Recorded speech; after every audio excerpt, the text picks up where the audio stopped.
Hi ವೀಕ್ಷಕರೇ, ನಮಸ್ತೆ. ಬಚ್ಚೋಡ್ ಚಾನಲಿಗೆ ನಿಮಗೆಲ್ಲರಿಗೂ ಸ್ವಾಗತ ಸ್ನೇಹಿತರೆ. ನಾವು ತೋಟದಲ್ಲಿದ್ದೀವಿ. ತೋಟದಲ್ಲಿ ಹಾಗೆ ಬಂದಾಗ ಹಿಂಗಾರಗಳೆಲ್ಲ ಹೇಗೆ ಬಂದಿದೆ ಅಂತ ಸುಮ್ಮನೆ ಒಂದು ನೋಡ್ತಾ ಇದ್ದೆ. ಹೆಚ್ಚಿನ ಮರದಲ್ಲೆಲ್ಲ ಸಾಧಾರಣವಾಗಿ ಎರಡೆರಡು ಹಿಂಗಾರ ಬಂದಿದೆ ಸ್ನೇಹಿತರೆ. ಇವತ್ತು ಮೇಯ್ನಾಗಿ ತೋಟಕ್ಕೆ ಸುಣ್ಣ ಹಾಕೋ ಕಾರ್ಯಕ್ರಮ ಇದೆ. ಅದರ ಬಗ್ಗೆ ನಿಮಗೆ ಅಪ್ಡೇಟ್ ಕೊಡೋಣ ಅಂತ ಒಂದು ವಿಡಿಯೋ ಮಾಡ್ತಾಯಿದ್ದೀನಿ ಸ್ನೇಹಿತರೆ. ಹಾಗೆ ನನ್ನ ಚಾನಲ್ನ ಸಬ್ಸ್ಕ್ರೈಬ್ ಮಾಡ್ಕೊಳ್ಳಿ, ಲೈಕ್ ಕೊಡಿ, ಹಾಗೆ ನಿಮ್ಮ ಸ್ನೇಹಿತರಿಗೆಲ್ಲ ಶೇರ್ ಮಾಡಿ. ನೋಡಿ, ನಾವಿಲ್ಲಿ ಕಾಫಿ ಹಣ್ಣು ಕುಯ್ತಾ ಇದ್ದೀವಿ. ಏನಪ್ಪ ಇಷ್ಟು ಲೇಟ್ ಅಂದರೆ, ನಾವು ಈ ಪ್ಲೇಸಲ್ಲಿ ಯಾವಾಗಲೂ ನೀರು ಬಿಡುವಂಥ ಪ್ಲೇಸ್ ಅಲ್ಲ ಇದು. ಆ್ಯಕ್ಚುಲಿ ಮಳೆ ಬಂದು ಆನಂತರ ಕಾಫಿ ಹೂವು ಆಗಿ ಆಮೇಲೆ ಕಾಫಿ ಕಾಯಿ ಆಗುವಂಥ ಪ್ಲೇಸ್ ಇದು.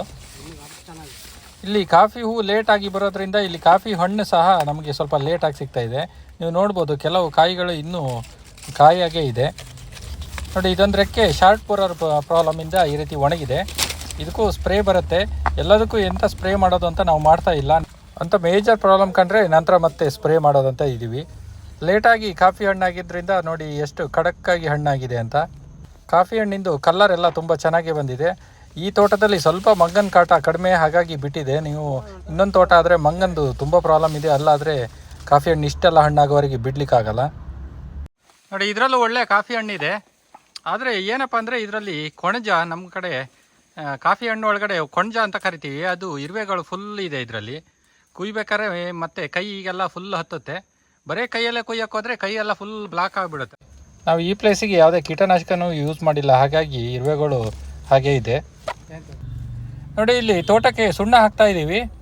ನಾವಿಲ್ಲಿ ಯಾವುದು ಯೂಸ್ ಮಾಡ್ತಾ ಇದ್ದೀವಿ ಅಂದರೆ ಡೋಲೋಮೆಟ್ ಸುಣ್ಣ ಯೂಸ್ ಮಾಡ್ತಾ ಇದ್ದೀವಿ. ಈ ಡೋಲೋಮೆಟ್ ಸುಣ್ಣದಲ್ಲಿ ಏನಪ್ಪ ಅಂದರೆ ಕ್ಯಾಲ್ಸಿಯಂ ಮತ್ತು ಮೆಗ್ನೀಷಿಯಮ್ ಎರಡೂ ಇರುತ್ತೆ. ಈ ತೋಟಕ್ಕೆ ಸ್ವಲ್ಪ ಮೆಗ್ನೀಷಿಯಮ್ ಡಿಫಿಷಿಯನ್ಸಿನೂ ಇತ್ತು, ಹಾಗಾಗಿ ನಾನು ಡೋಲೋಮೆಟ್ ಯೂಸ್ ಮಾಡ್ತಾ ಇದ್ದೀನಿ. ನಾನು ಇನ್ನೊಂದು ತೋಟಕ್ಕೆ ನಿಮಗೆ ಸುಣ್ಣ ಹಾಕಿದ್ದೆ ಅಂತ ಹೇಳಿದ್ದೆ, ಅಲ್ಲಿ ನಾನು ಡೋಲೋಮೆಟ್ ಯೂಸ್ ಮಾಡಿಲ್ಲ, ಬರೀ ಕ್ಯಾಲ್ಸಿಯಂ ಇರುವಂಥ ಸುಣ್ಣನ ಮಾತ್ರ ಅಪ್ಲೈ ಮಾಡಿದ್ದೆ. ನಾನು ಹಿಂದಿನ ಸಲ ಅಡಿಕೆ ಮರದ ಬುಡಕ್ಕೆ ಬೇಸಾಯ ಮಾಡುವಾಗ ಬರೀ ಗ್ರ್ಯಾನ್ಯುವಲ್ ಹಾಕಿದ್ದೆ ಹಿಂದಿನ ವರ್ಷ. ಆದರೂ ಸಾಯಿಲ್ ಟೇಸ್ಟ್ ಮಾಡಿದಾಗ ಸ್ವಲ್ಪ pH ವೇರಿಯೇಷನ್ ಇತ್ತು, ಹಾಗಾಗಿ ನಾನು ಈ ಸಲ ಪೌಡ್ರ್ ಸುಣ್ಣನ ಯೂಸ್ ಮಾಡ್ತಾ ಇದ್ದೀನಿ. ಇದು ಫುಲ್ಲು ಪಟಕ್ಕೆ ಎಲ್ಲ ಫುಲ್ಲು ಸ್ಪ್ರೆಡ್ ಮಾಡೋದು, ಮತ್ತು ಕೆಲವರು ಮರದ ಬುಡಕ್ಕೆ ಸಹ ಹಾಕ್ತಾರೆ. ನಾವು ಏನು ಮಾಡ್ತಿದ್ದೀವಿ ಅಂದರೆ ಇಡೀ ತೋಟಕ್ಕೆ ಎಲ್ಲ ಕಡೆಯೂ ಸ್ಪ್ರೆಡ್ ಮಾಡಿ ಹಾಕಿಬಿಡ್ತೀವಿ ಸ್ನೇಹಿತರೆ. ಇನ್ನೊಂದೇನಪ್ಪ ಅಂದರೆ, ನಾವು ಈ ಸುಣ್ಣ ಹಾಕಿ 1 ತಿಂಗಳವರೆಗೆ ನಾವು ಯಾವುದೇ ಕೆಮಿಕಲ್ ಯಾವುದು ಕೊಡಲಿಕ್ಕೆ ಹೋಗೋದಿಲ್ಲ. ಕೆಮಿಕಲ್ ಏನೇ ಕೊಡೋದಿದ್ರೂ ನಾವು 1 ತಿಂಗಳು ನಂತರ. ಒಂದು ವಾರದ ಹಿಂದೆ ಈ ಪ್ಲೇಸಲ್ಲಿ ಲೈಟಾಗಿ ಮಳೆ ಬಂದಿದೆ. ಈಗ ಸುಣ್ಣ ಹಾಕಿದ್ರಿಂದ ಕ್ಲೀನಾಗಿ ಮಣ್ಣು ಅಬ್ಸರ್ವ್ ಮಾಡ್ಕೊಳ್ಳುತ್ತೆ.